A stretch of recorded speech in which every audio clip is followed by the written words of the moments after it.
François Hollande a promis dimanche à Thomas Bach, président du Comité international olympique, que la France pourrait assurer la sécurité des athlètes et des Jeux olympiques en cas de succès de la candidature de Paris à l'organisation des JO 2024.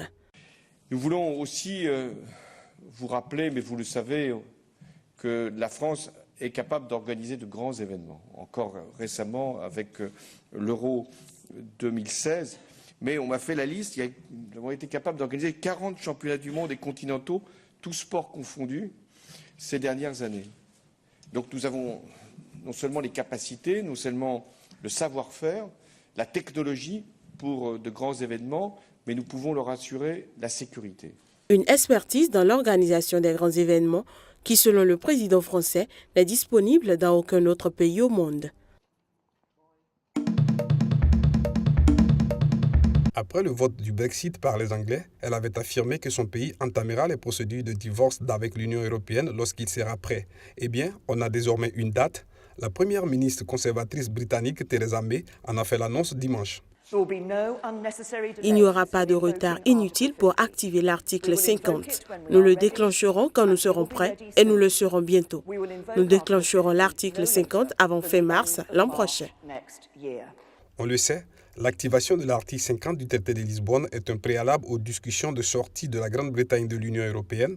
L'annonce d'une date donnera satisfaction à Bruxelles, qui n'a pas caché son impatience de voir Londres traduire dans les faits le vote du Brexit lors du référendum du 23 juin. Un vote intervenu alors que l'Union européenne est confrontée à la pire crise de son histoire, entre montée des populismes, afflux des migrants et incertitude économique. Alors que le pays porte encore les stigmates du séisme qui a fait plusieurs milliers de victimes, Haïti se prépare au passage de Matthew, un ouragan qui devrait amener des vents forts et des pluies torrentielles menaçant les populations. L'ouragan Matthew, en mouvement dans les Caraïbes et d'une très forte puissance, est passé en catégorie 5 dans la nuit de vendredi à samedi, le dernier échelon de l'échelle Saffir-Simpson. Dimanche, l'ouragan continuait à se diriger lentement vers l'île qui devrait être touchée par des vents forts et d'importantes pluies torrentielles entraînant inondations et glissements de terrain. Le pays est en alerte rouge, mais on craint le pire. Avec 30 pompiers actifs pour tout le pays et un habitat précaire, le pays le plus pauvre de la zone est mal outillé pour faire face aux catastrophes. À Haïti, on se prépare comme on peut.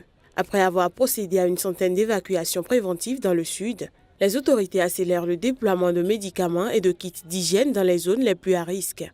La protection civile a indiqué que dans le Grand Sud, 576 abris provisoires étaient disponibles et pourraient accueillir jusqu'à 88 000 personnes. Au Centre d'opération d'urgence nationale, l'heure est encore à l'inventaire des moyens matériels et humains disponibles et des faiblesses se sont déjà ressenties. Autre pays aussi menacé, la Jamaïque.